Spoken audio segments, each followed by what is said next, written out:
members of the Malacañang Press Corps and FOCAP, ladies and gentlemen, the President of the Philippines, President Rodrigo Roa Duterte.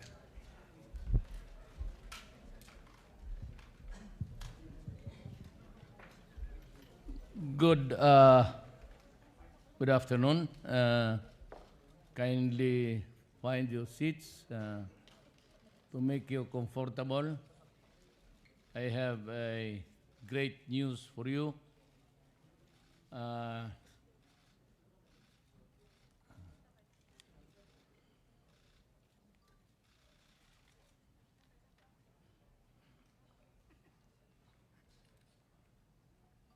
It is with great happiness that I announce to the nation that Chairman Nur Misuari, our brother who heads the MNLF, has finally decided to just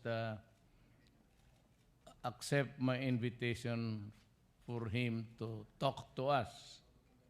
He has obliged, and we are very grateful. Secretary Doresa just did the legwork and all, and he was able to pave the way for Chairman Nur to come here, I said, upon my invitation. There is that pending warrant which is lifted now upon my orders so that we can talk. And I would like to assure Nur, Brother Nur, that there is never an intention to deprive you of your liberty. So far as we can remember, when I was Vice Mayor, you were touring Mindanao, and I accepted you with open arms, and I said that maybe someday we can finally talk about peace. And little did I know, Brother Nur, that by the grace of Allah, I became the President of this Republic. And in the twilight of our years, we would be able to talk about the problem of our country, the revolution that you have led all these years, and finally understanding on a common ground with government. And that I assure you, I said, as you have narrated, we will come up with the modality and then, of course, how to place us in our proper homeland, our Mindanao, and that we will talk about the Bangsamoro Authority. We are ready for that, Brother Nur, and as a matter of fact, I said, I was elected for 6 years, but I told Congress if they're able to craft a territorial structure for the federal government and go ahead with the elections and provide the presidency for another form of government, I assure you that upon its completion, if it could be done earlier, 2 years, you have my word, I will resign as president and pave a way for a territorial government, which would have provided also maybe a strong president, but equally strong national parliamentary, subject to the rules of federalism, which will provide a greater leeway, elbow room for governance for our people.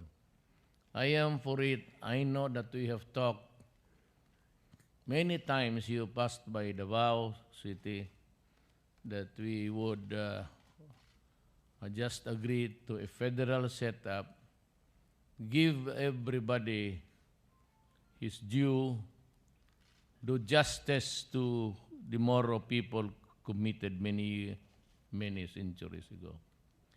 You know, Brother Nur, this is not really to pull my own chair.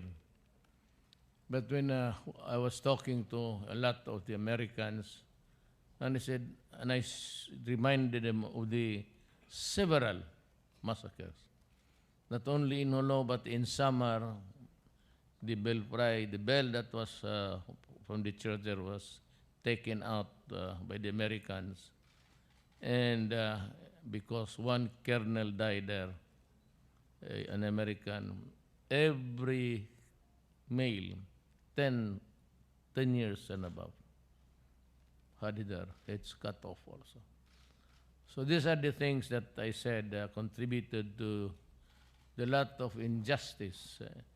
And you have to pardon the next generation, for we did not know, at least the Filipinos now in Mindanao.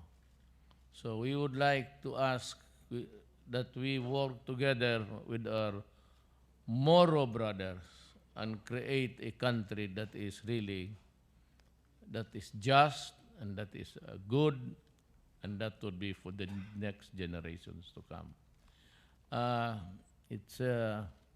I would like you to just say a few words, and we can maybe ask, maybe we can ask questions later. But this is a podium address being used by the president. You know that because you also once upon a time a cabinet member. May I ask you to just give a short talk using the podium of the President of the Republic of the Philippines. May I, Chairman Brother Nur?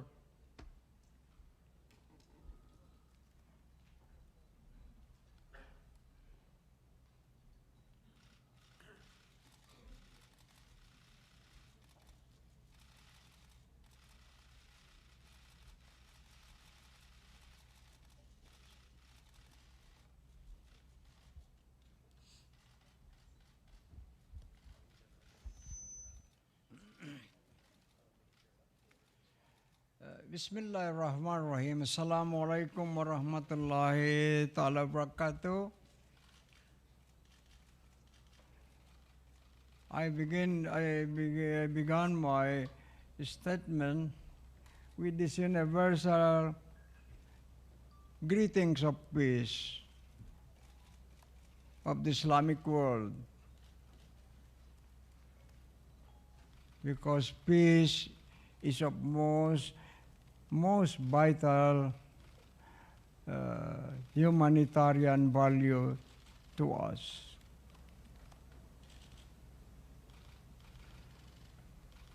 I came here just to see the President, not thinking that I would be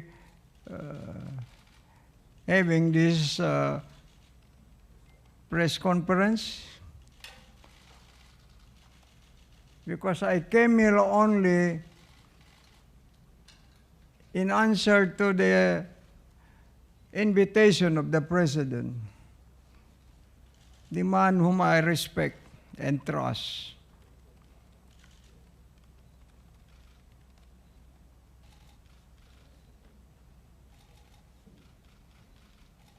For I believe, as I said during the campaign, that is one single man who can provide solution to the problem of peace and order in our homeland. I'm not so sure about Visayas and Luzon, but our homeland of Mindanao, because that's the place where I was born, that's the place where I intend to die. Just a while ago, I reminisce on my life. I told Secretary Durisa, when we passed by and about to enter the main gate, I said, it was in this Freedom Park where I spent 9 days, 9 nights of my life. I was then teaching in the University of the Philippines.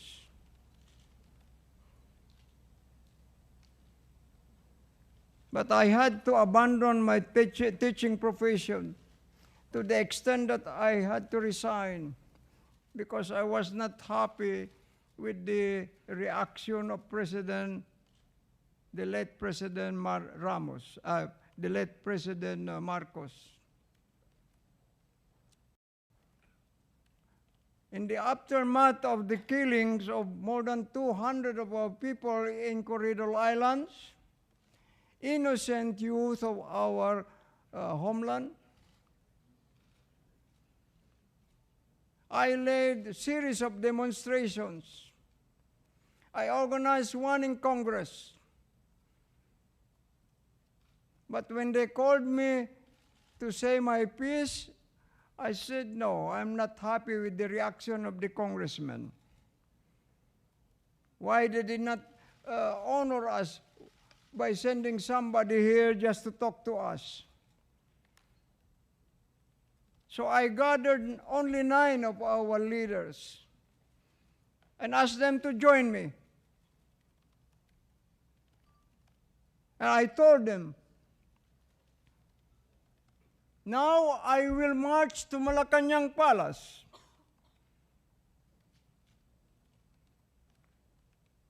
Because it was our agreement in the mosque, in Taguig Mosque, including the father of my brother here, Abu Khair Alonto. We swore to the Almighty God that we'll ask at least simple justice and will not stop until we get simple justice from the government. What kind of simple justice? We demanded in our streamers. We said, Mr. President, please return our brothers dead or alive. Please, Mr. President, we were blaring at the Malacañang Palace. We had a powerful microphone. We occupied for 9 days, 9 nights. I slept in that Freedom Park for 9 days, 9 nights. I left only when I went to the university to change my dress, to take a bath and like that.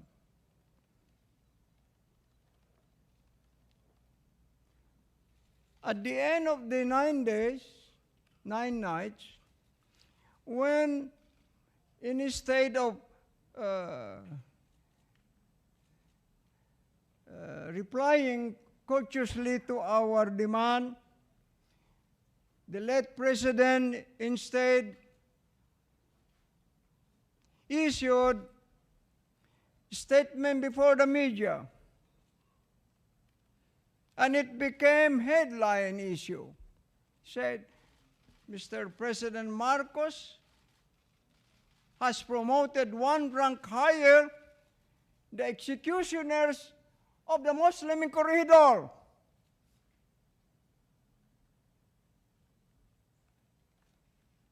So I said, when the media came, they asked me, how long is there, Mr. Professor Misuari, will you stay here? I said, this is the end. I will end my stay here tonight. There, I gathered our leaders and we swore to the Almighty God to start our struggle for our complete freedom. I resigned from the university. I always told myself that academic profession is the first love in my life. I was so in love with that profession. But when we did not get even a simple justice from the government, so I decided to cut off myself from the university, and now I'm already over 48 years of my life. I told our dear brother, the president, I was already determined to stay put in the mountains, were it not for his call, were it not for his invitation.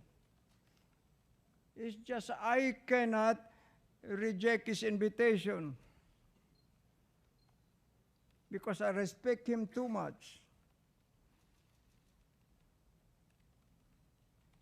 And now I came here to thank him.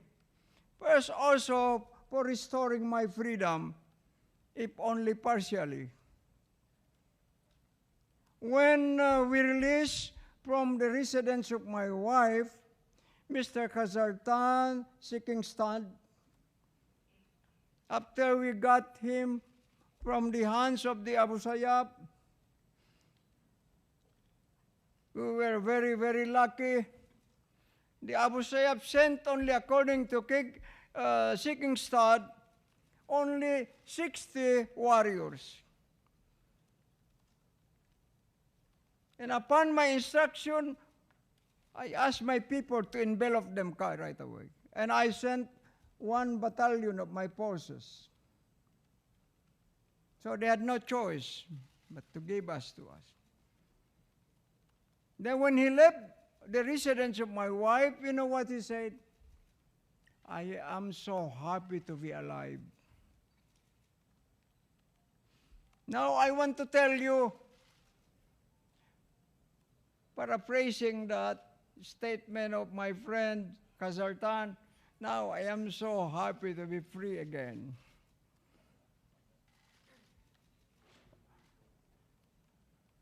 Owing to the initiative of our president.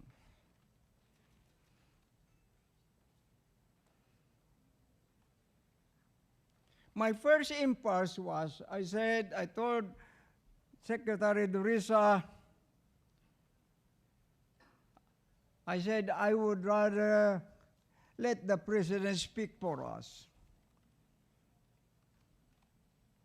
How often did groups of media people try to convince me to welcome them in my camp, except for Al Jazeera, which was commissioned by the CNN,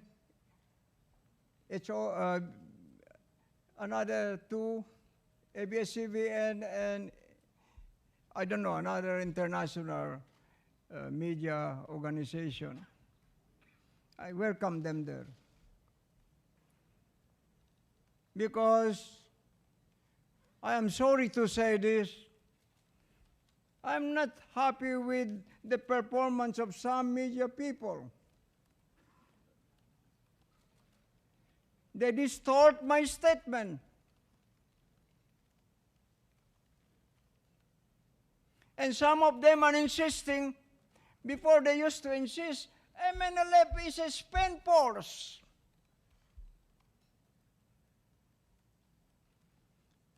When the September 9 Zamboanga war came, President Pinoy was asked, Mr. President, with this war, can you still say that? No. Misuari is strong. MNF is still alive. And now they are saying,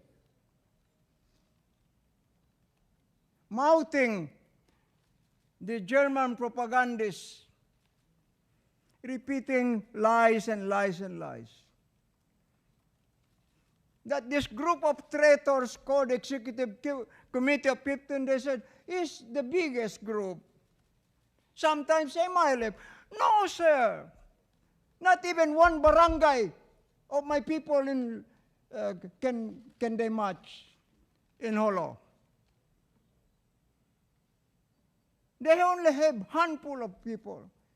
Even right now, you can ask Jimurad himself, how many thousands of his forces, how many thousands of his arms have been brought back to us?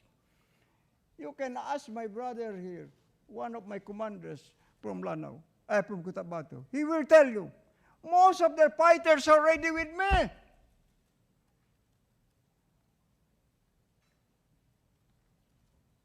And even the BIFF have told me, Brother Nur, if you go to war, count on us. BIFF.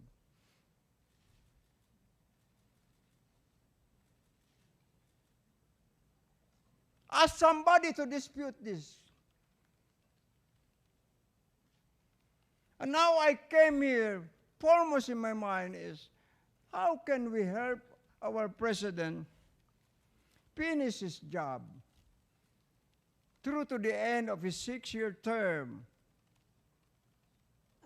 Because I know for a fact that he will not abandon his pledge to the people. He said, I'll give you peace, peace in Mindanao. Is that so, Mr. President? So I support him for that. When he said, Brother Nur, why don't you move against Abu Sayyaf? So I started moving. First, I sent 1,700 of my forces, my inner security, to the eastern part. And we cordoned off the position of the Abu Sayyaf. Abu Sayyaf. They said, no, we give you. We return back. So the 10. But some people, enterprising people, when they came to offer them some money and claim in the media there, we were the ones. No, sir, no. With due respect to the armed forces, even the 2 that they got, they will only spill over from us. One of them swam during dark pitch night to the sea because he was guided by flickering light of fishermen. Then when he reached them, where do you want to go? We want to go to the MNLF. So he was brought there. From there, he was sent over to the armed forces of the Philippines. They told me, there are other 2. So I asked them to scourge the whole mangrove areas, etc. We could not find. Later on, he showed up in the highway, and the armed forces came. But this was part of the work I did.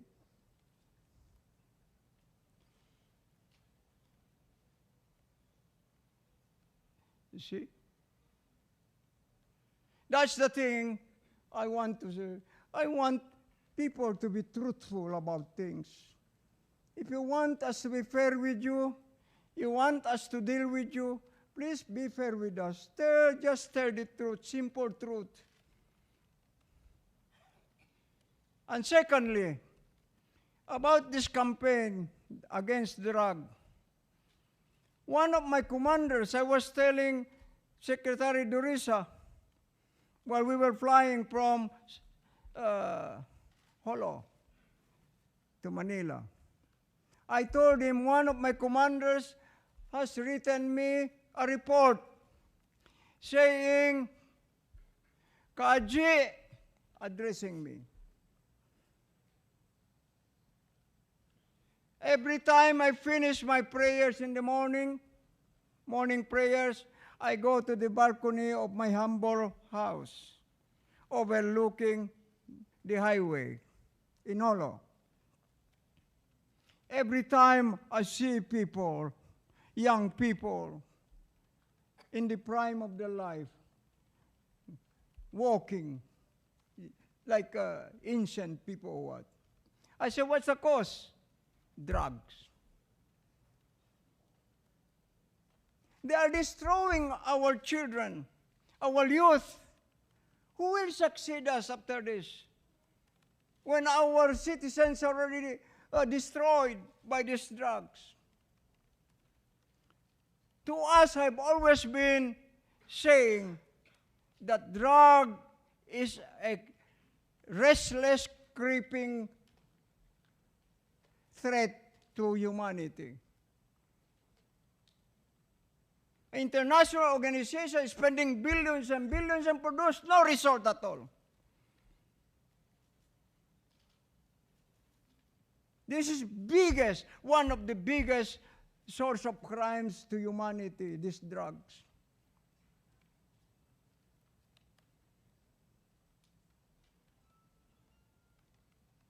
And apart from that, I was also saying that since Malaysia is the one who is involved in this kidnapping for ransom,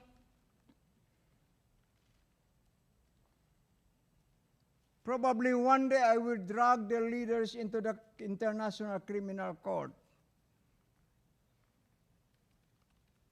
I have all the evidences in my hands. My people are everywhere. And besides, they cannot escape because they are hiring my own people. Even Sipadan, they hired my cadre officers because they offered them millions.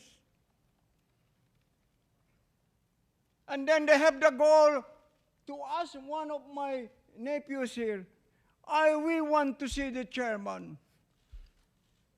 They suggested Jeddah, Saudi Arabia, Mecca. And then they said, we'll meet at his camp. I said, then recently they said, let us advance our meeting in Indonesia. He is one of my members of my delegation now. I said, stop it. I don't have the heart to see these people. After they make this conspiracy to destroy the honor and integrity of my people, I am so concerned, Mr. President, because one time I had a press conference. It was a big room in Malaysia, but at the time I did not know yet who was behind the Sipadan. Sipadan has just broken loose in the world media.